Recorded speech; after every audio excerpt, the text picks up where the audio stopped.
chez Toucan, on a une société d'individus en fait, qui sont des gens qui viennent, qui ont envie de se challenger. Bienvenue sur le podcast Yaniro.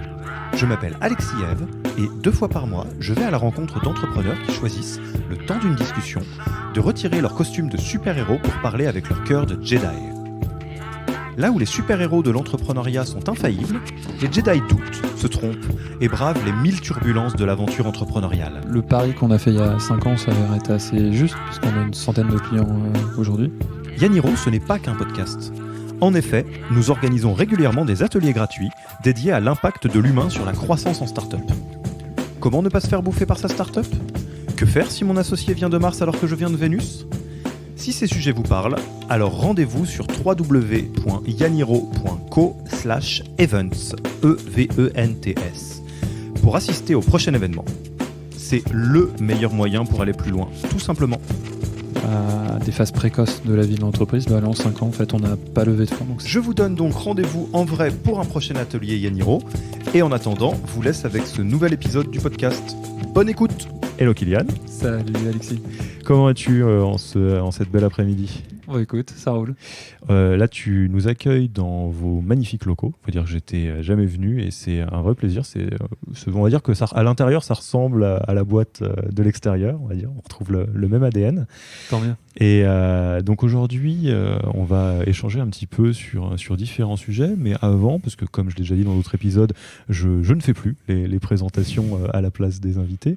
Est-ce que tu veux nous donner 2 mots sur Toucan Toco maintenant ? Donc là, on est octobre 2019. À quoi ça ressemble le pitch de Toucan Toco maintenant ? Toucan, on a démarré cette entreprise il y a 5 ans et on l'a démarré sur une observation et sur l'observation d'un paradoxe. C'est le paradoxe suivant, c'est les entreprises et notamment les grands groupes avaient et ont dépensé des fortunes pour se doter d'outils technologiques qui permettent de traiter et de parcourir et d'explorer la donnée. Mais ils ont des collaborateurs néophytes qui, eux, continuent de galérer à chaque fois qu'ils ont envie de prendre au quotidien une décision à partir d'informations chiffrées et à partir de données. Et nous, il y a 5 ans, on s'est dit, c'est un sujet un peu fou, mais on s'est dit ce serait quand même sympathique et super s'ils pouvaient avoir la même qualité d'expérience et la même simplicité d'expérience avec leurs données d'entreprise qu'ils ont avec leur téléphone portable quand ils prennent un taxi, quand ils regardent une recette de cuisine, quand ils vont faire leur jogging, etc. etc. Et en fait, cette mission qu'on s'est donnée, si on l'a réalisée, on a exaucé ce rêve, ce vœu, avec une discipline qu'on a nommée Data Storytelling, à savoir on permet maintenant à des collaborateurs de grands groupes, de TI ou de plus petites entreprises d'avoir accès à leurs données qui leur sont racontées sous forme d'histoire. Qu'ils soient marketeurs dans les services de ressources humaines ou dans les services dans une direction financière. Ils ont accès maintenant à quelque chose qui vient, je dirais, agréger des données qui sont disponibles, mais qui sont diffusées à plein d'endroits de l'organisation, et ça leur est diffusé comme un média, de manière extrêmement simple, extrêmement ludique, de manière à ce qu'au quotidien, ils n'aient plus jamais une hésitation quand ils ont besoin de prendre une décision. Ils aient simplement à se dire « Ok, c'est bon, j'ai l'info, elle est dans ma poche ». Et donc ça fait 5 années que vous existez, c'est ce que tu disais dans ton introduction, dans la présentation. Et pour avoir un ordre d'idée, vous êtes combien à l'heure actuelle ? Le pari qu'on a fait il y a 5 ans s'avère être assez juste, puisqu'on a une centaine de clients aujourd'hui, qui sont qui sont des grands comptes. Donc en fait, c'est pas forcément les plus faciles à aller chercher. Et donc il y avait une vraie. C'est long, notamment. Il y avait un vrai appétit. Ouais. Et c'est long, mais on fait mieux que durer. On se développe très fortement. On est en 5 ans, on a réussi à créer une structure là qui fait un peu moins de 80 personnes aujourd'hui, qui est dans 4 pays, dont les US. Et la France bien évidemment, et on a créé une structure qui est toujours autofinancée, donc c'est une petite particularité dans cet univers de la tech qui a souvent des dizaines de milliers d'euros à des phases précoces de la vie de l'entreprise. Là en 5 ans en fait on n'a pas levé de fonds, donc c'est vraiment la valeur qu'on a créée chez nos clients qui nous permet de développer à la fois la technologie, à la fois les compétences des individus et de faire du développement commercial. Et ce qui est intéressant, on a eu l'occasion d'en parler un peu avant de lancer l'interview, c'est que cette particularité qui est réelle, parce qu'une boîte comme la vôtre, qui est en forte croissance, qui se développe beaucoup, qui a beaucoup de monde, sans lever de fonds, ça reste quand même relativement exotique. Ouais. Et ce que tu me disais, c'est que, en tout cas, en ton nom propre, mais je suis sûr que tout le monde le partage ici, c'est le cas. Vous avez un peu théorisé, entre guillemets, là-dessus, pour être certain de pourquoi vous êtes parti par cette voie-là, mais c'est pas un absolu, c'est pas dit que dans quelques années, ça sera pas autrement. Ouais, on n'est pas du tout dogmatique sur ce sujet. Là, il se trouve que on est arrivé sur un marché où aller lever des fonds, on aurait fait la même chose que tout le monde. Et comme on n'est pas allé lever de fonds, on a pris ce marché avec un angle vraiment différent, vraiment original, qui nous correspond aussi, qui correspond à ce qu'on était, ce en quoi on croyait. Après, ça a des défauts. Tu vois, là, si on est là On pour n'a rien sans parler rien. des Jedi et pas des super-héros, c'est quand tu lèves pas de fonds, t'es un peu le soir et le week-end à récupérer des trucs dans les coins pour des centaines ou des milliers d'euros dont tu as besoin à la fin de l'année. Sinon, tu peux pas financer ta croissance. Je dis pas que les entrepreneurs qui lèvent des fonds ne le font plus ou ne le font pas, mais je pense que tu as un set de préoccupations supérieur, effectivement, parce que en fait, tu peux avoir cette angoisse de ne pas payer les salaires, quoi. Et alors sur cette question-là, qui ne sera pas directement, je pense que ça va colorer la discussion qu'on va avoir aujourd'hui, mais je vous encourage à aller écouter, si ce n'est pas déjà fait, l'interview de Maxime de Captain Contrat, qui lui a fait un chemin, Captain Contrat a fait un chemin d'autofinancement, puis de levée de fonds, puis de retour à une trajectoire de rentabilité.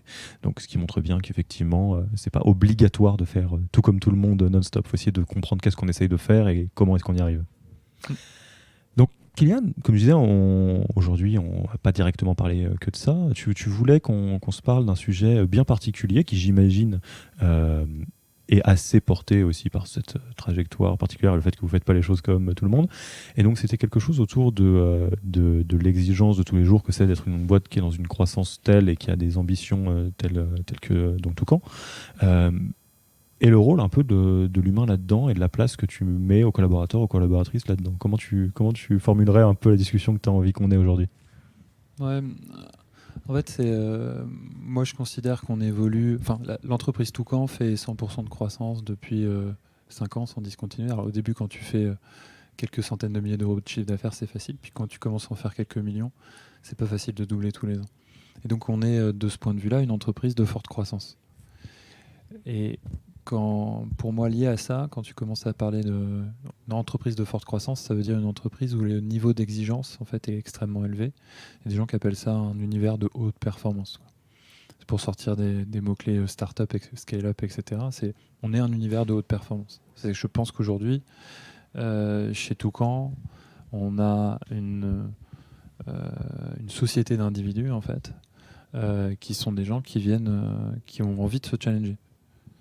Il y a peu de gens qui ont envie d'une position confortable, sans incertitude, etc. Je pense qu'il n'y en a pas en fait, parce que concrètement, c'est pas vraiment ce qu'on a à offrir. Et en fait, le travers, alors ça peut paraître, moi d'un point de vue personnel, je trouve ça excitant, mais il y a des dérives forcément. Tu peux avoir une limite en fait à ça. C'est que tu peux avoir dans ce type d'environnement une forme de brutalité, une forme de pression qui, à mon sens, et c'est le pari qu'on fait, en fait, est nuisible à la fin, in fine, à la performance et au fait que tu sois une entreprise qui grandisse et qui grandisse toujours plus vite.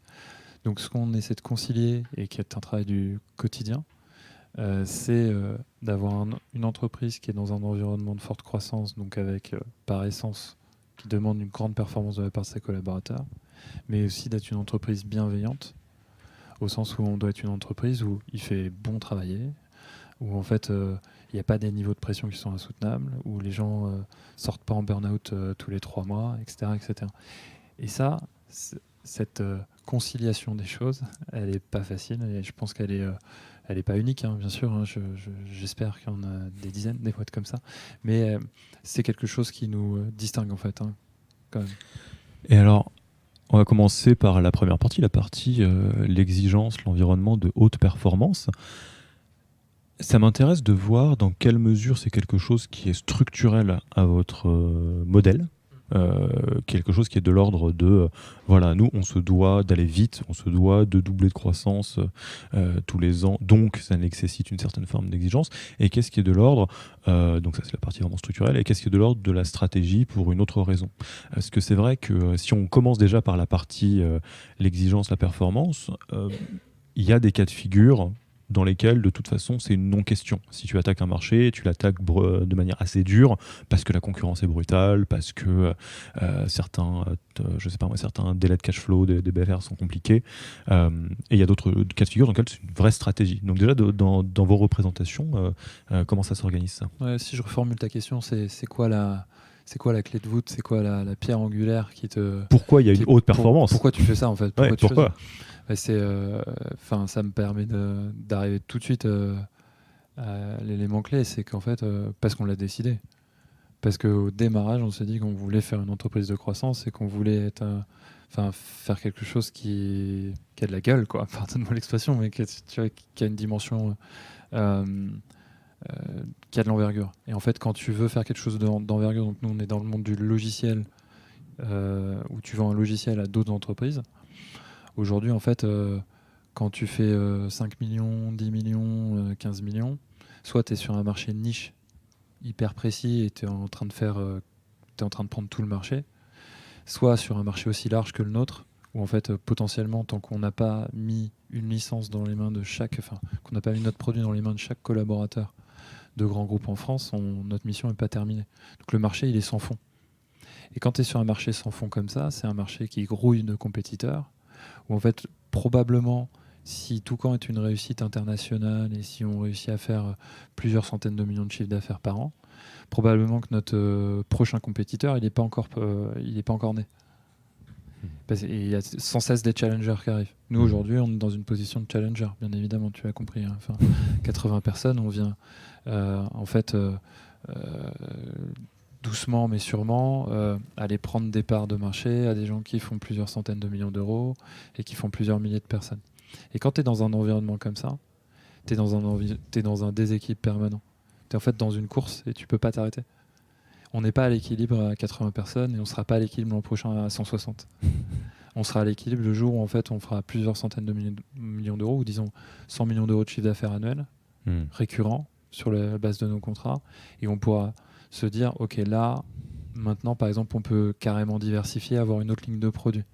C'est ce qui est arrivé à des très très belles boîtes comme Salesforce, comme Microsoft, comme Oracle, comme SAP, qui à partir d'un certain moment, ils sont tellement gros que là, ils peuvent se dire, ok, j'arrête, je peux me diversifier, je peux me réinventer, etc. Tant qu'on n'est pas à ces niveaux-là, en fait, on n'aura pas démarré le jeu, quoi. Donc le jeu auquel vous jouez, si je suis un peu provoque, c'est le jeu de Salesforce. Ouais. C'est clair. Ouais.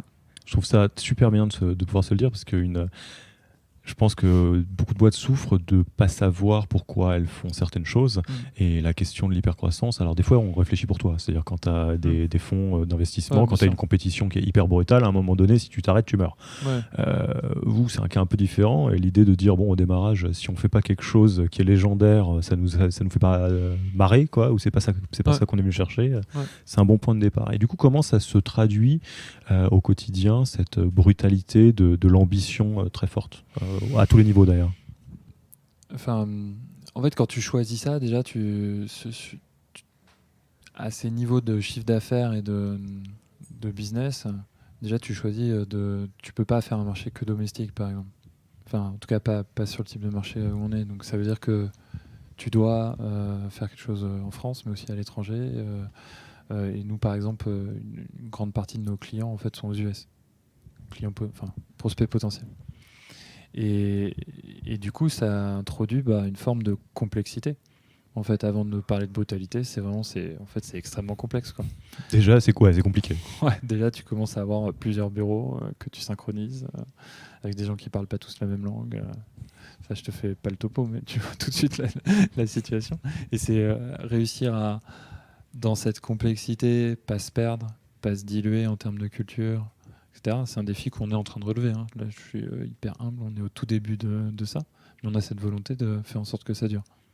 Tu dis que c'est un défi que vous êtes en train de relever, c'est-à-dire que qu'est-ce qui est en train d'arriver? C'est que vous soyez vraiment regardé dans les yeux en disant allez, maintenant on est d'accord, on joue au jeu Salesforce, ou est-ce que c'est l'autre partie de se dire ok, la mayonnaise prend, ça marche bien, on est capable de le faire, par contre c'est hors de question qu'on brûle tout le monde sur le chemin? C'est quelle partie qui arrive en cours de route? Non, on mène les deux depuis le début, quoi. Et ça fait partie de l'identité. C'est on est allé jusqu'à l'écrire dans les valeurs cœur de l'entreprise. Donc on en a 5, dont une en fait est Be Well and Take Care, qui consiste à dire toi commence par te sentir bien, et ensuite fais en sorte que les gens autour de toi se sentent bien eux aussi. Donc prends soin d'eux, quoi. On peut pas, pour le coup, c'est pas une valeur qui est juste affichée sur les murs. C'est une valeur ça veut pas dire que cette valeur, 100% du temps et dans toutes les situations, on est bon sur ça. Ça veut dire qu'en fait, on s'est doté d'un instrument extrêmement puissant qui nous permet de s'auto-rappeler à l'ordre ou se rappeler à l'ordre entre nous sur ce type de sujet et faire en sorte qu'on soit effectivement be well and take care. Alors revenons sur cette deuxième partie aussi, la partie ça serait bien que tout le monde aille bien et qu'on prenne soin les uns des autres. Ouais. Là, pareil, et au-delà de quelque chose qui est... c'est jamais plaisant d'avoir monté une boîte dans laquelle tout le monde est malheureux, ça j'entends bien. À quel moment vous l'avez vraiment théorisé ou mis en place comme quelque chose qui était de premier plan? Parce qu'à partir du moment où c'est dans vos valeurs, c'est quelque chose qui est de premier plan, comme d'autres aspects. Quand et pourquoi est-ce que vous vous êtes dit non mais voilà, on joue au jeu Salesforce, on veut être légendaire, il n'y a pas de problème là-dessus, on va faire quelque chose qui a de la gueule. En revanche, exactement dans le même mouvement, enfin même pas en revanche, et dans le même mouvement, c'est très important que tout le monde soit bien. Là, on l'a fait dès le début, parce qu'en fait, ça fait partie des décisions de démarrage entre fondateurs, où tu dis, on veut faire une boîte à notre image, ou en tout cas, pour être plus précis, à l'image. On aimerait créer une boîte qui ressemble à ce qu'on aurait rêvé de trouver ailleurs, en fait, et qu'on n'est pas sûr de trouver. Et dans cette définition-là, il y a le fait d'avoir un équilibre vie de famille, vie professionnelle, il y a le fait d'être bien dans son corps. Il se trouve que, je te dis pas que 100% des gens de Toucan sont des sportifs invétérés, mais il se trouve que dans l'équipe fondatrice, il y a cette idée d'avoir un équilibre corps et esprit qui est important, vie de famille, l'équilibre, quoi. Le mot-clé, c'est l'équilibre. Et cette notion d'équilibre, derrière, après, tu le structures, ça c'est le résultat. Et après, tu le structures avec des moyens. Et le moyen, en fait, se sentir bien au quotidien et en fait, faire en sorte que les gens se sentent bien autour de soi, c'est le meilleur moyen de garder l'équilibre, quoi. Et tu parlais justement de l'équipe de cofondateurs. Qu'est-ce que vous avez fait tous et toutes peut-être avant Toucan Est-ce que vos expériences passées, tu dirais qu'elles ont teinté le fait de dire on monte cette boîte et ça sera comme ça? Est-ce que tu es capable d'absorber l'expérience de quelqu'un d'autre quand tu lui parles? C'est-à-dire? Tu as un dîner, un copain, est-ce que tu es capable de lui poser des questions suffisamment précises pour t'en imprégner et le réutiliser en pratique? Alors je pense que l'expérience, ça se partage assez mal. Les gens dans ton podcast, est-ce que tu vas tirer quelque chose à la fin et tu le réutiliseras? Alors en fait, pour tout... Aujourd'hui, j'espère. Me dis pas non. C'est ah oui, oui. En fait, non, mais pour tout te dire, et c'est intéressant que tu poses la question. Ah putain, cette interview se transforme en une interview dans l'autre sens. Merci. C'est la première fois. Non, là, je pense que plus important encore que l'expérience. Moi, je suis pas un fan sur la partie humaine de bonnes pratiques. Je trouve que les bonnes pratiques, c'est un terme qui est extrêmement galvaudé parce que tant que t'as pas fait ta propre expérience, c'est compliqué de se faire. En revanche, la vertu numéro 1 du podcast, et la manière dont on l'utilise, c'est de montrer à tout le monde, à ceux qui écoutent, que ces réalités existent.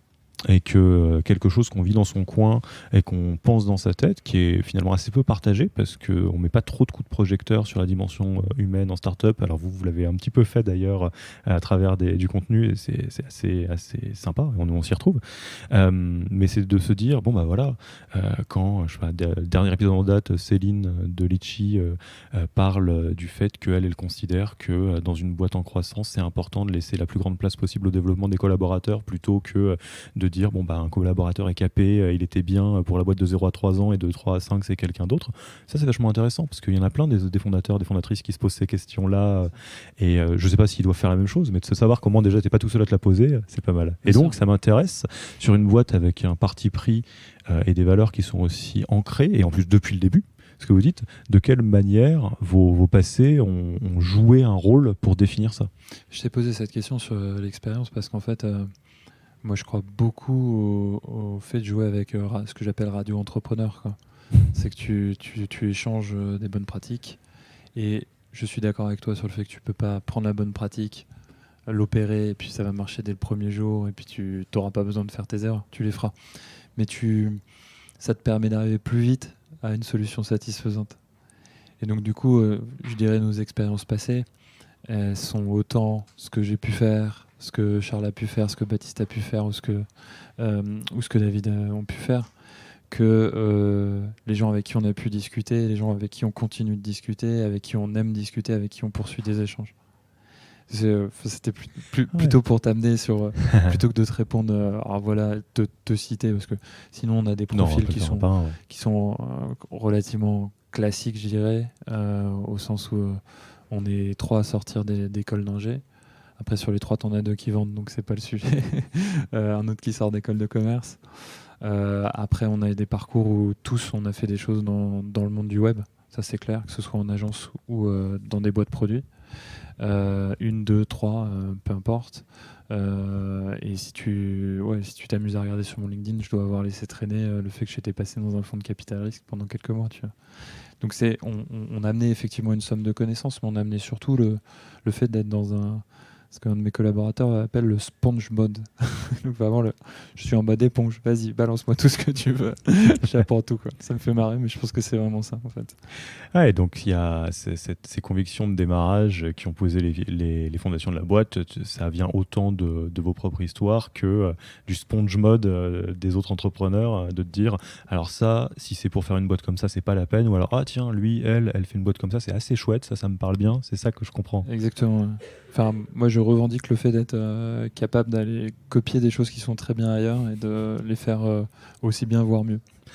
Alors, tiens, c'est quoi tes bonnes pratiques pour faire ça, pour le coup? C'est ou ton hygiène de vie au quotidien pour être en mode éponge le plus possible? Est-ce que tu t'assures de rencontrer toujours des nouvelles personnes? Est-ce que tu as des clubs? Est-ce que tu as des mentors, des coachs, des investisseurs alors pas d'investisseurs du coup, mais comment tu t'assures de toujours être en mode sponge? Parce que, on parlait de la brutalité et du quotidien qui te rattrape vite. Des fois, c'est pas simple de ne pas rester dans sa petite coquille. Ouais, alors avant, je déjeunais beaucoup. Je faisais beaucoup ça par déjeuner. J'avais 5 déjeuners par semaine, ce qui me permettait de sortir de l'opérationnel et du urgent important pour demain et d'aller voir des choses pour plus loin.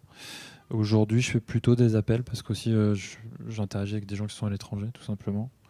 Ou tout simplement parce que j'ai des questions plus précises que je peux adresser à des gens qui ont plus de spécialités. On n'est plus dans cette phase de démarrage, on est dans cette phase où j'essaie toutes les semaines, avec plusieurs slots d'une demi-heure, d'aller parler à des super spécialistes qui eux, vont me donner un niveau de précision que personne d'autre ne me donnera.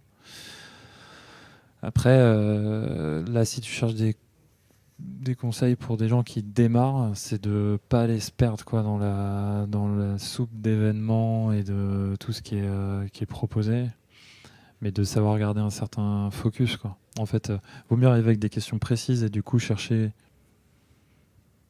se faire une idée sur qui pourrait répondre à cette question précise à un instant T que de penser qu'en fait il faut parler à un maximum de gens. Ça, je suis pas sûr, en fait. Je pense qu'il faut... T'as une sorte de règle, en fait, quand tu veux te faire une opinion. Je pense que tu t'en discutes avec 2-3 personnes qui sont spécialistes et qui ont eu les mêmes difficultés et qui les ont ou non résolues. peut réussir à te faire une première opinion et à exécuter quelque chose et à revenir dessus quelques mois, quelques semaines plus tard. Si tu essaies de parler à 20 personnes, en fait, tu vas te faire absorber, quoi. Enfin, et sinon, j'ai une bonne ressource pour ça. Parce qu'on écrit... c'est pas de la pub, parce qu'en fait, on l'a fait pour redonner, justement, à tous les gens qui nous avaient, Il n'y a pas de qui souci, nous avaient vas-y. pointé des ressources au fur et à mesure. On a écrit un début de bouquin qui est sous un format très digeste, parce que c'est un PowerPoint, qui est sur SlideShare, qui s'appelle Startup Playbook. Et notamment, on l'a écrit avec un fort parti pris sur justement, que dois-je faire à quel moment. Parce qu'en fait, c'est pas tant... t'ouvres les bouquins de management, et moi, j'ai trouvé que c'est ce qui manquait, c'est tu dis, OK, ça, c'est super, je vois bien en cible que je dois aller vers ça, mais entre-temps, c'est quoi le chemin, quoi? Parce qu'en fait, oui, j'aimerais bien avoir la même organisation commerciale et marketing que Microsoft. Ça, c'est sûr. Par contre, si je suis trois Si je suis personnes, trois, en fait, il y a peut-être des étapes au milieu, quoi. comment tu gères le quotidien d'une personne qui doit partager son temps et en fait, c'est quoi les premières actions à mener, etc., etc. Et donc, ce Startup Playbook qui est destiné aux fondateurs de startups et aux entreprises et aux collaborateurs. En fait, ça fait une 50aine de pages et on y a collé vraiment énormément de ressources, et toutes les meilleures ressources qu'on a eues sur notre chemin de création d'entreprise, on les a collées dans SlideShare. Donc, c'est plutôt un hub pour ensuite repartir et aller approfondir des choses avec peut-être pas les meilleures ressources du monde, mais en tout cas les meilleures qu'on ait trouvées et qu'on ait réussi à se partager et à se faire partager par les personnes, les fameux autres entrepreneurs du Radio Entrepreneur. On mettra le lien dans la description du podcast, et puis je vous le conseille fortement parce qu'il y a une petite subtilité que moi j'ai beaucoup aimé, c'est sur chaque analyse à chaque étape de mémoire de 0 à 10 ou 0 à 15 et à plus, etc. De dire ce que vous considérez, vous, que vous avez bien fait et ce que vous avez moins bien fait. Et qu'avec le recul, vous auriez fait différemment. Et alors, ça m'a beaucoup plu, ça. C'est surtout, est-ce qu'on l'a fait avant, trop tôt ? Ouais, trop tôt, trop tard. Ou au bon moment. Et les trop tard, tu les payes, quoi. Alors, tu payes comment, un trop tard ? Tu payes un trop tard par le fait d'avoir... tu payes un trop tard par le fait d'avoir des personnes qui sont plus à l'aise dans leur mission. Donc ça, c'est ton premier... Enfin, tu le vois, hein, quelqu'un qui commence à être un peu perdu alors que tu sais que c'est un collaborateur qui était très bon dans le poste d'avant, par exemple. Là, tu te dis... J'ai loupé une marche. J'ai loupé une marche, on a un truc qui fonctionne pas. Après, ça peut correspondre. Il y a des gens qui aiment le niveau d'incertitude que tolère une personne, il est plus ou moins élevé, tu vois. Donc, quand tu as des sujets d'exploration et que tu les donnes à quelqu'un qui est pas bon sur ça, forcément, ça se passe un peu moins bien.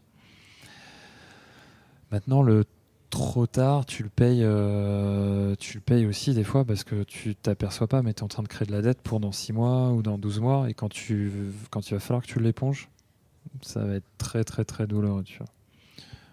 Est-ce que j'ai des exemples concrets sur ça ? J'imagine dans un temps 1, il y a le potentiel de dette technique à tous les niveaux, ou des dettes de capital humain, on va dire. Donc, on est une boîte produit, il y a beaucoup de littérature sur ça, donc on a été très très très très bon sur ça. C'est pas là où vous vous êtes gaufré. Ouais, on se gaufre plutôt sur des fonctions support à côté, tu vois. C'est là que tu dis, ah mais attends, en fait, ça aurait été bien d'avoir une fonction RH il y a 6 mois, là, plutôt que tout de suite, ce genre de choses. Ouais, alors moi, c'est pas tant RH, mais j'ai séparé les fonctions RH à différents endroits de l'entreprise. Par exemple, pour moi, le fait de recruter, c'est comme du marketing. Donc j'ai une recruteuse qui fait que ça, et qui est en fait une personne qui fait du marketing et de la vente. Parce qu'en fait, à la fin, tu closes ton candidat, quoi, si je le dis vulgairement, quoi. De même, d'autres fonctions RH comme le développement RH, par exemple, donc le fait que les personnes aient une trajectoire, tu peux pas le laisser uniquement à une personne dans l'entreprise parce qu'elle explose, quoi. Tu veux que tous les leaders fassent évoluer et que donnent une trajectoire d'envergure en fait à tous leurs collaborateurs, à tous leurs direct reports.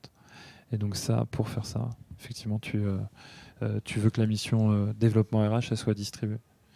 Une autre mission, c'est une mission administrative. Et là, en fait, tu vois, on a un pôle, une fonction support, en fait, finance et administrative, et qui là se charge de cette fonction. Donc là, on va revenir un petit peu sur le cœur de la discussion, à savoir comment vous arrivez à gérer la chèvre et le chou. Donc l'ambition très forte avec ce que ça crée comme complexité, comme difficulté, et l'envie de prendre soin les uns des autres, à commencer par vous, parce que vous, cofondateur, j'ai cru comprendre donc l'équilibre de vie de famille est important pour vous, le sport, tout ça. Comment ça se manifeste au quotidien de manière concrète? Qu'est-ce qui existe chez vous, qui existe peut-être pas, ou en tout cas différemment ailleurs, qui est spécifique à vous, qui rend concret, qui incarne cette volonté d'arriver à la fois à maintenir un niveau d'exigence très élevé au quotidien, parce que le jeu Salesforce, parce qu'on est là pour être légendaire, et l'envie de prendre soin de vous et les uns des autres? Je sais pas s'il y a s'il y a un point caractéristique, si c'est la grande cohérence. Je pense qu'on est très très très cohérent dans ce qu'on propose aux différents endroits et dans les décisions qu'on prend. Et cette cohérence, du coup, elle se manifeste par exemple, je pense, on a 0 collaborateurs qui sont arrivés, qui sont repartis tout de suite en disant c'est pas ce qu'on m'a vendu, ça ne correspond pas aux missions qu'on m'avait données pendant les entretiens. C'est tout con, hein, tu vois, tu te dis c'est facile à faire, il suffit de décrire ce que la personne va faire. Ouais, en fait, sauf que tu es encore une fois dans un environnement d'incertitude, la personne peut arriver 4 mois plus tard, etc. etc.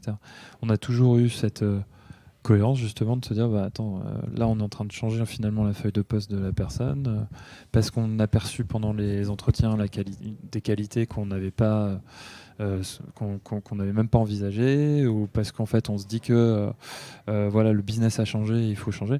Je pense on a l'honnêteté et la cohérence en fait, dans ce cas-là, d'être capable de rouvrir la discussion pour éviter les mauvaises surprises. Ça, tu vois, c'est un exemple tout bête, mais je pense qu'en fait c'est pas si facile que ça à faire. Ça demande du boulot, quoi. Ça demande beaucoup de boulot. Ça demande des fois de renoncer à des choses qui commençaient à marcher, où tu t'étais dit c'est super, la personne elle est parfaite, etc. Ouais, mais ton business a changé. Tu es en train de la faire rentrer, tu vas la mettre au mauvais endroit, quoi. Donc cette cohérence elle est très très forte, et là pour le coup c'est un signe caractéristique. Tu as une cohérence aussi quand tu commences à dire que tu es dans un environnement de haute performance. Pour moi, tu dois réussir à décrire et mettre un effort non négligeable à évaluer le résultat. Et quand tu évalues le résultat, là, tu as le droit de laisser de l'autonomie aux gens guider, mais tu as le droit de laisser de faire confiance, parce qu'en fait, à la fin, tu vas évaluer le résultat. Et donc, tu as une cohérence entre le fait de, je sais pas, t'as pas vu de badgeuse à l'entrée, il n'y a pas de badgeuse, et le fait de laisser les gens travailler chez eux, mais le fait ensuite de savoir les évaluer au résultat, et de les évaluer sur ça, quoi. Et aussi factuellement que possible. Ouais, donc ça c'est un bon exemple, ça permet de recréer, de ramener beaucoup d'autonomie de la part de tout le monde, hein, et tout en disant, voilà, l'exigence elle se traduit par le résultat, parce que de toute façon c'est ça qu'on doit faire. Donc les fameux OKR, j'imagine, et entre autres Canva.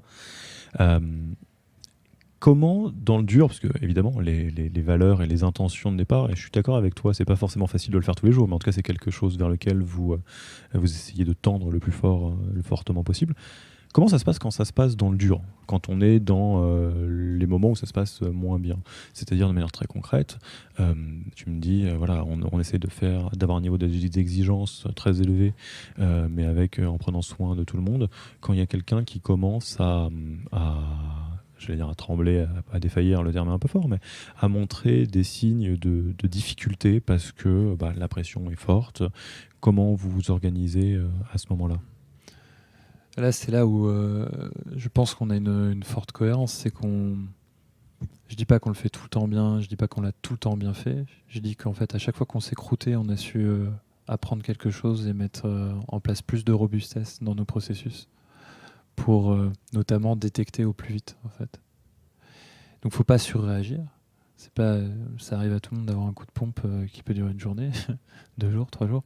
Quand les gens ont quelques semaines où ils sont down, quoi, où ils sont moins bien, là tu sais que c'est quelque chose qui est quand même beaucoup plus fort, et il faut réussir à trouver des réponses. Et après là, l'éventail est très, très large, hein.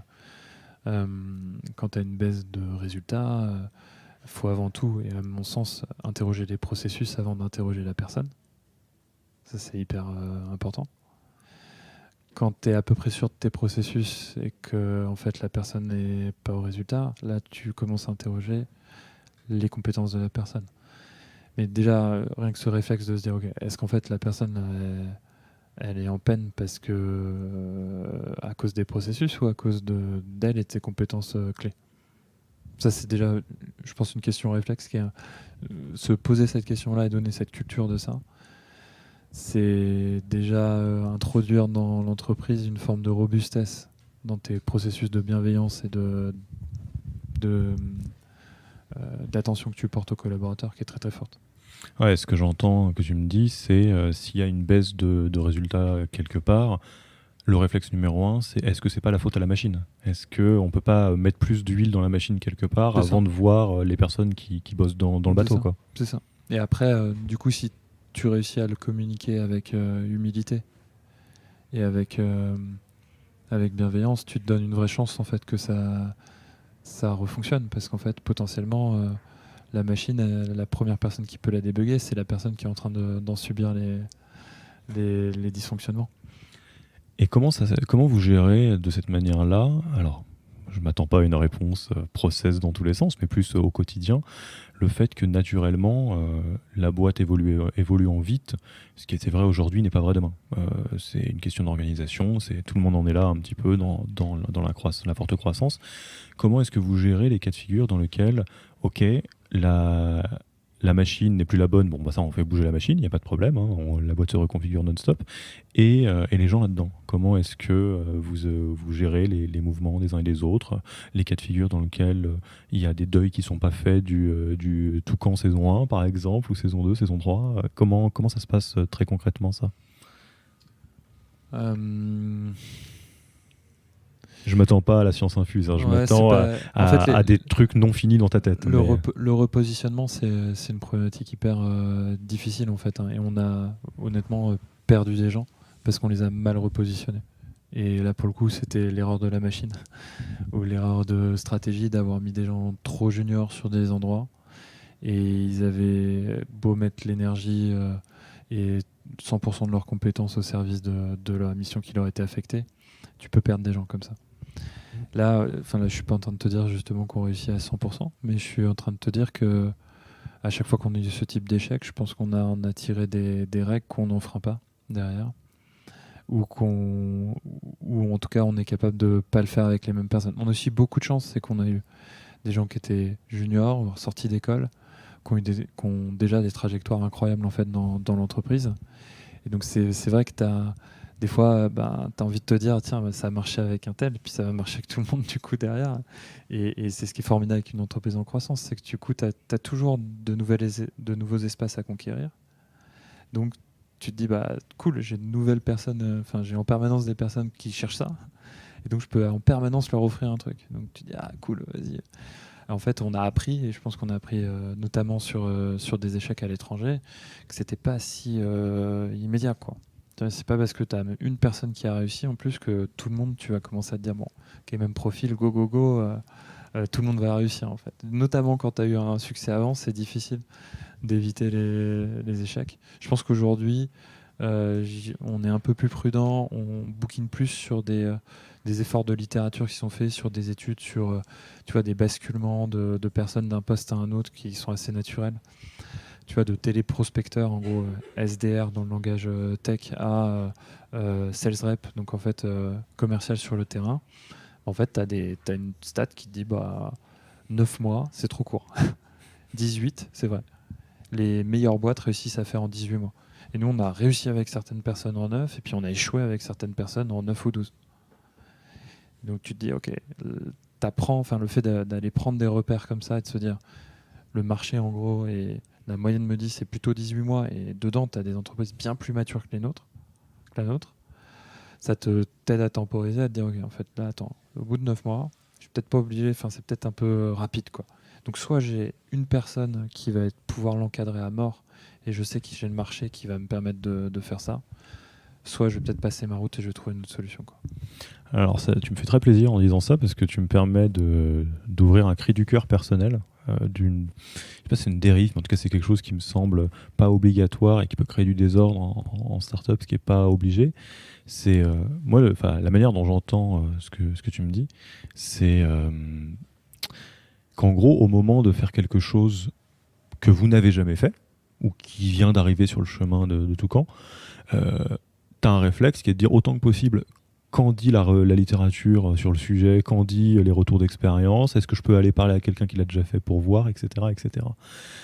Et je pense que c'est quelque chose qui permet d'éviter pas mal de casses, parce qu'il y a une petite dérive qu'on peut trouver dans le milieu startup, c'est vu que la startup c'est un peu le milieu, quelque chose qui est très porté par l'innovation et la disruption, quelque chose de nouveau, on peut des fois être tenté de considérer que tout est de l'exploration, notamment dans la croissance, alors qu'il y a beaucoup de choses qui ne sont pas de l'exploration du tout.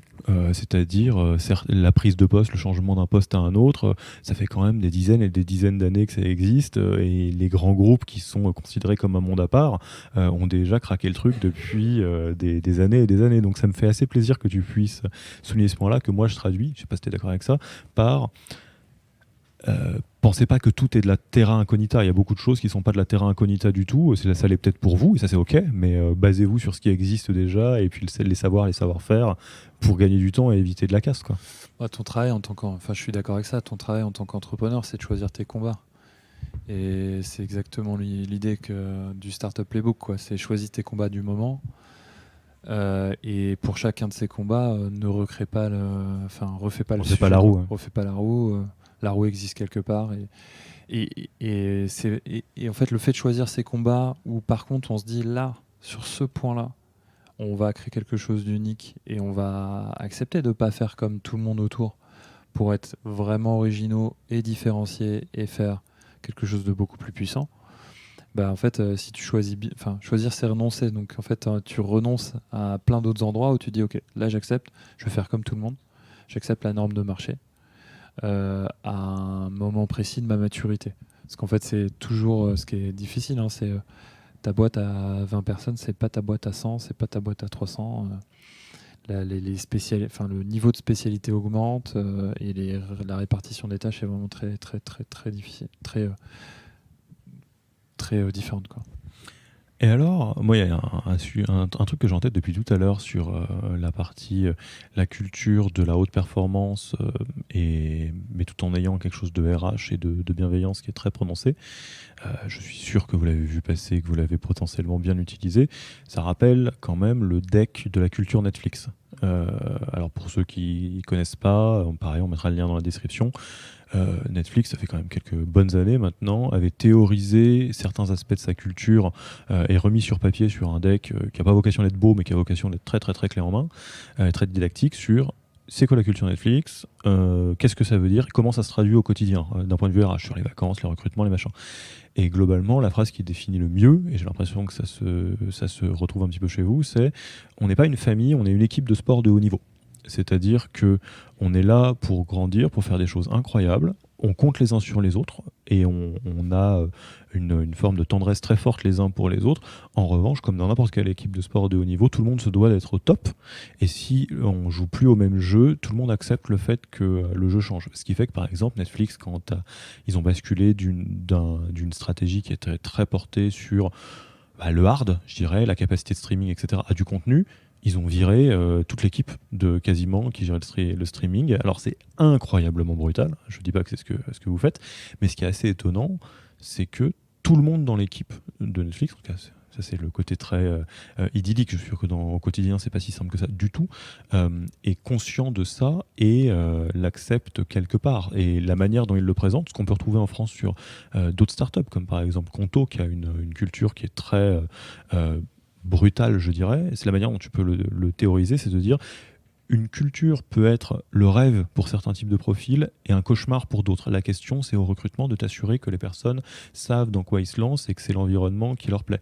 Je prends une métaphore de coaching que j'utilise très souvent dans les coachings auprès des fondateurs. Si t'es en termes de race de chien, si t'es un husky et que tu cours pas, tu vas devenir fou.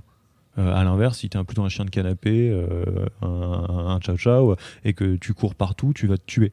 Mais il n'y a pas de jugement là-dedans. L'intérêt, c'est de savoir qui t'es et qu'est-ce qui est bon pour toi. Et du coup, est-ce que ça se traduit notamment dès le recrutement, l'onboarding, cette logique de, voilà, on est là pour que vous soyez tous bien et que vous preniez soin les uns des autres, et nous, on prend le soin les uns des autres.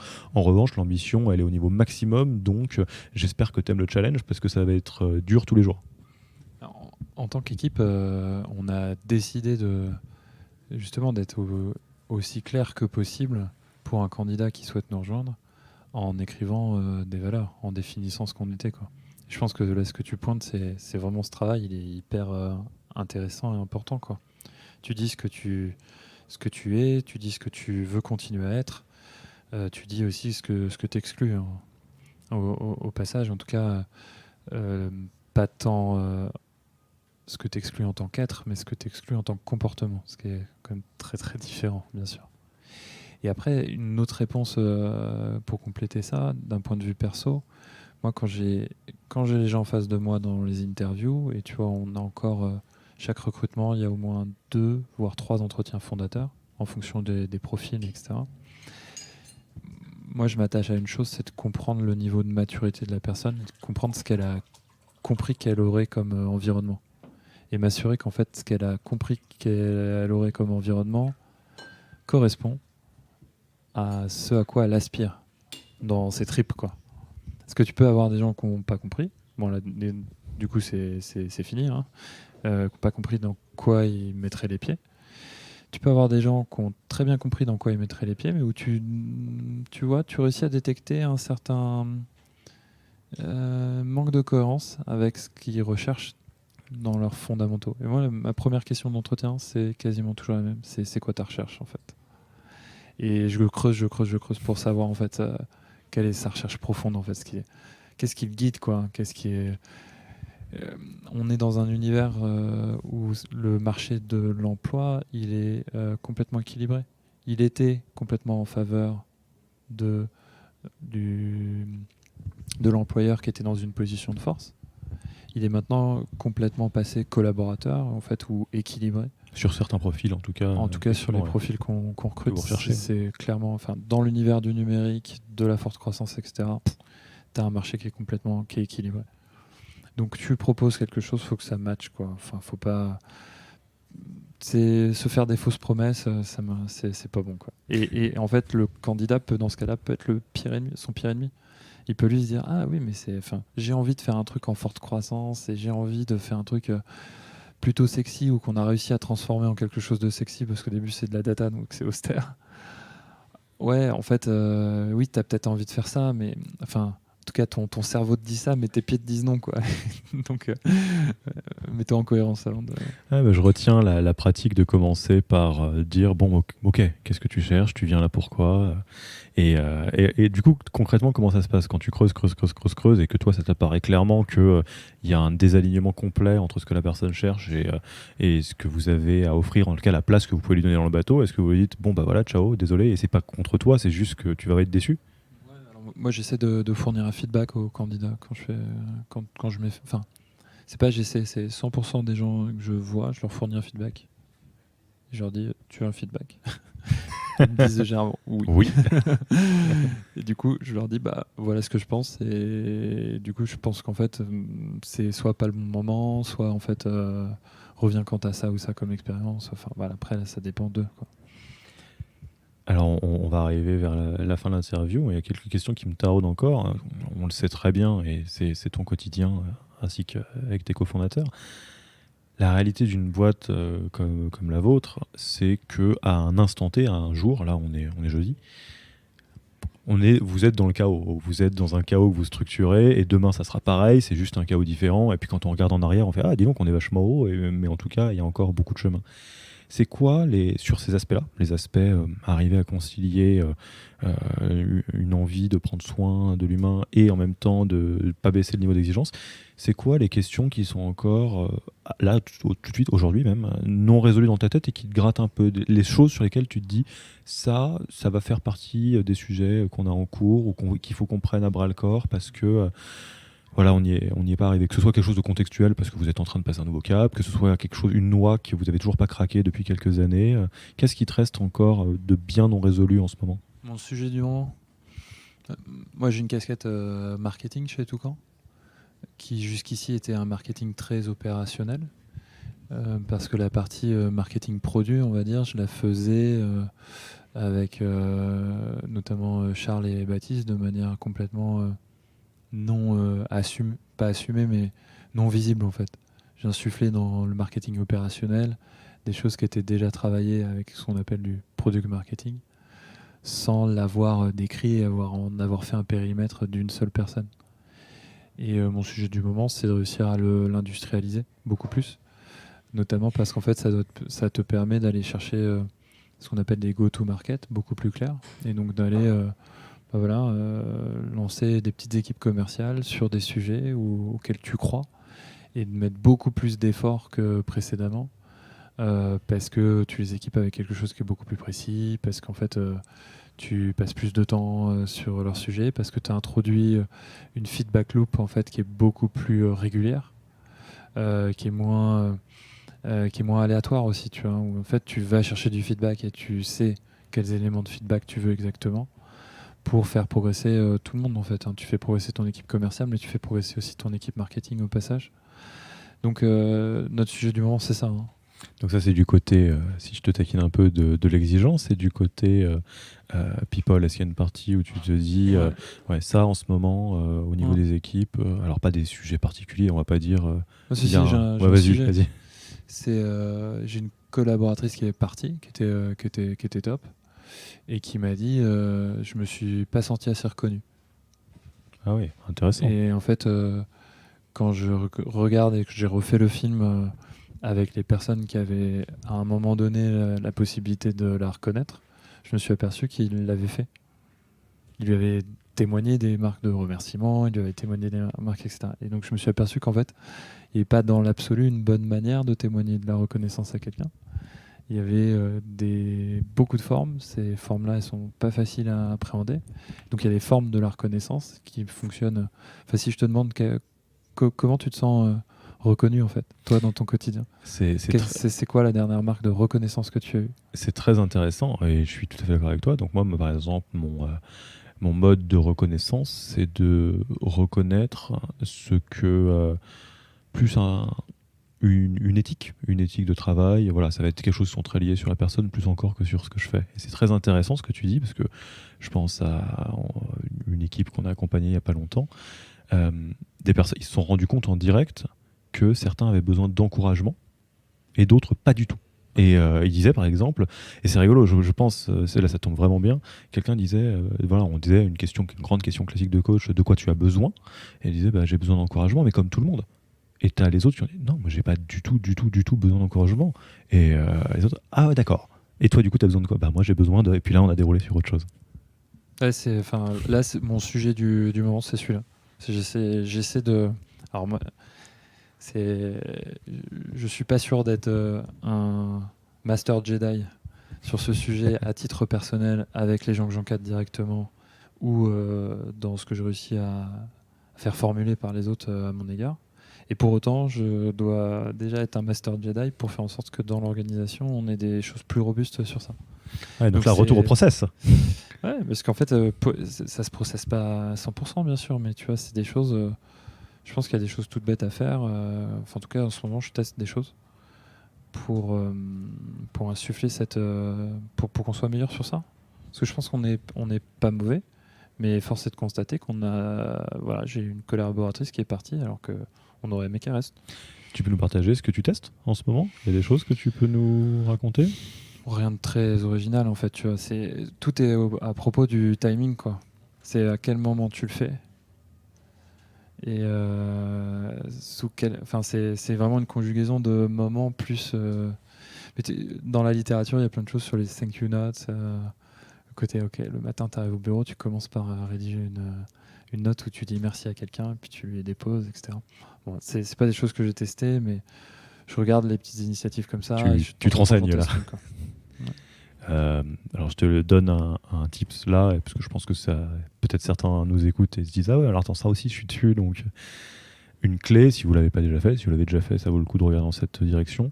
C'est un truc assez classique, hein, mais c'est de partir du principe fondamental que on n'est pas du tout tous fait pareil. Et que tout ce qui est relatif à se connaître mieux sur des formes de personnalité, des leviers de motivation personnelle, intrinsèques, etc. Comment on te parle pas. Donc alors là, je pense à les process comme les MBTI, enfin tous les outils RH qui permettent de se rendre compte que tout le monde fonctionne pas pareil, sont très utiles parce que la reconnaissance, qui est un outil universellement important pour la motivation au travail et puis pour la vie en général, hein, c'est bien de ne pas se sentir en déficit de reconnaissance. Le langage de la reconnaissance n'est pas du tout le même suivant le type de personnalité qu'on a. Donc, allez jeter un œil là-dessus. Là, c'est des choses qu'on a pour le coup pratiquées et ma conclusion, c'est plutôt tu peux avoir décrypté ça, connaître à peu près le moyen qu'il faut utiliser. Si t'es pas dans le bon timing, en fait, c'est ce que tu vas toi trouver comme une forme de reconnaissance le lundi à 8h, ce sera pas la même que le jeudi à 19. Je suis assez je comprends ces formes-là, je les respecte, mais ça fait pas tout. Je pense que si je devais mettre un pourcentage, tu vois, sur les choses, je dirais avant ça, il y a le timing. Le timing, c'est 80%. Si tu le fais au bon moment, ça change tout, quoi. C'est rigolo, on rentrera pas là-dedans, mais j'ai l'impression que le principe du timing en tant que tel est hyper important pour vous, parce que le fondamental de votre playbook, c'est le timing. C'est de dire qu'une boîte, quand elle a 3 personnes dedans, ou 15 ou 50, c'est pas du tout pareil. Là, tu viens de m'en reparler, on a beaucoup parlé de ça. Donc, c'est clé, c'est sûr. C'est un gros sujet qui vous intéresse. On va arriver à la vraie fin de cette discussion. Merci beaucoup. C'était hyper intéressant de voir où est-ce que vous en êtes, notamment dans ce qui n'est pas résolu, hein, parce que ça, c'est la vie un peu de tous les fondateurs et toutes les fondatrices. Avant que je te pose la question qui gratte la tête de fin d'interview, où est-ce qu'on envoie les personnes qui nous écoutent, qui sont intéressées, alors soit déjà sur vos aventures à vous, parce que vous avez quand même un univers riche en couleurs chez Toucan, ou qui veulent peut-être engager la conversation avec toi parce qu'ils ont envie d'utiliser Radio Entrepreneur, modulo le temps que tu as à donner. C'est quoi la meilleure manière de te causer ? Mon mail est sur LinkedIn. Hein. Ton mail est sur LinkedIn. Donc après, tu réponds pas en fonction de ton temps. Mais dites que vous venez... Je réponds moins à l'écrit, quoi. De la part de cette interview, ça permettra de recaler. Donc la question de fin, tu la connais, parce qu'on a maintenant, on en parle avant, histoire que que tu puisses réfléchir.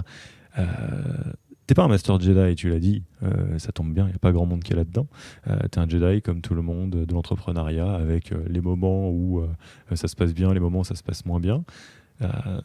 Si là tu lâches toute forme de jugement 5 minutes et que tu t'autorises à aller regarder sur ton côté sombre, alors si même pour les amoureux de la saga, si tu regardes au fond de la grotte de Dagobah pour voir ce qu'il y a de plus sombre en toi, qu'est-ce que tu penses que tu verrais ? Là, en fait, c'est rigolo parce que je pense que c'est présent dans notre activité, c'est présent dans le produit. C'est que on fait un truc qui est unique parce qu'on réussit à conjuguer 2 choses que beaucoup de gens réussissent à faire avec une 3e, où faire les 3 en même temps, c'est pas si facile. Je m'explique. Quand tu es une entreprise du logiciel, souvent tu es fort techniquement, donc tu réussis à faire de la techno. Et puis tu réussis t'as une compréhension de ton business et évidemment de tes clients et de ton marché qui est aussi très forte. Sinon, en fait, de toute façon, tu n'existes pas, quoi. Ta techno, dans tout court, c'est une techno, c'est pas une entreprise. Si tu réussis à faire une entreprise, tu peux oublier aucun des deux piliers. Par contre, le 3e qu'on a introduit, qui est un pilier de design, celui-là, il est souvent... il est un peu écarté, quoi. Il arrive un peu en dernier, quoi. Enfin, si on réussit à mettre des belles couleurs, c'est pas mal, mais si on réussit pas, tant pis, quoi. Et donc, le design au sens de design de l'expérience de l'utilisateur final, design de l'expérience de l'utilisateur qui conçoit des applications pour les mettre dans les mains de ses utilisateurs. Design de l'expérience en tant que client, quoi. Tout ce qu'on fait dans cet univers-là, c'est moi qui le pilote depuis le début. Je pense que le poste, si j'allais chercher dans une autre industrie, c'est un poste de directeur de création. Donc ça veut dire que je m'assure d'une cohérence qui existe entre le produit, les matériaux marketing et tout le parcours de l'expérience client et prospect. Cette partie-là, en fait, alors que sur la partie technologique comme sur la partie business, tu as quelque chose qui est... il y a énormément de bonnes pratiques qui sont distribuées. Et en fait, c'est vraiment de l'intelligence collective. Sur la partie design, c'est quelque chose qui est un peu plus directif, on va dire. Et si tu ne l'es pas, tu as le fameux design by committee, quoi. Un truc où en fait, tu finis avec un logo bleu, carré, avec un nom que, ok, certes, tout le monde peut prononcer, etc., mais en fait, dont personne ne se souvient. Avec le mot data dedans, parce que tu es en train de faire un truc de data, donc forcément, tu t'appelles pas Toucan, tu t'appelles Data Analysis and Something, quoi. Et en fait, t'aboutis à un truc qui est chiant, quoi, tu vois, qui a une culture du consensus aussi qui est pénible. Enfin, moi, ça me fait pas vibrer, quoi. Et je suis très content, même si, en fait, je sais parfois que c'est une attitude qui est opposée au reste de celle que je souhaite avoir sur des parties technologiques ou business. Je suis très content d'avoir réussi à pousser ça, et je pense aussi que c'est parce que là où on peut avoir une culture du consensus sur certains sujets, il ne faut pas l'avoir sur des sujets bien bien précis. Donc j'ai choisi mon combat, j'ai mis beaucoup de direction, donc c'est sûr que c'est une partie un peu plus sombre, quoi. Mais pour le coup, je dirais que la fin justifie les moyens. Donc ton dark side, ça serait que sur certains combats, dont celui-là, ça te pose pas de problème, entre guillemets, d'insister lourdement ou d'être très très très directif. C'est ça que je traduis. Ouais, exactement. Bon, bah c'est bien le fait de savoir que c'est son dark side et qu'on peut l'utiliser, là j'entends, à bon escient. En tout cas, après, à tort ou à raison, c'est ça l'avantage quand c'est client, hein, c'est qu'au moins on prend une direction. Écoute, Kylian, merci. On va se clôturer là la discussion. Et, on va suivre de près vos aventures. On va remettre tous les liens dont on a parlé dans la description. Et puis, il me reste plus qu'à te dire à la prochaine. À la prochaine, Alexis. Salut. Bye bye. Merci d'avoir écouté cet épisode. Si ça vous a plu et que vous ne voulez rater aucun nouvel épisode, le plus simple est de vous inscrire sur la newsletter Yaniro sur www.yaniro.co. Pour aller plus loin, rendez-vous lors d'un de nos ateliers gratuits pour commencer à avancer sur vos propres turbulences. Je sais, ça fait peur, mais c'est comme ça qu'on avance. On vous attend avec impatience sur www.yaniro.co/events, EVENTS, et à dans 2 semaines pour le prochain épisode.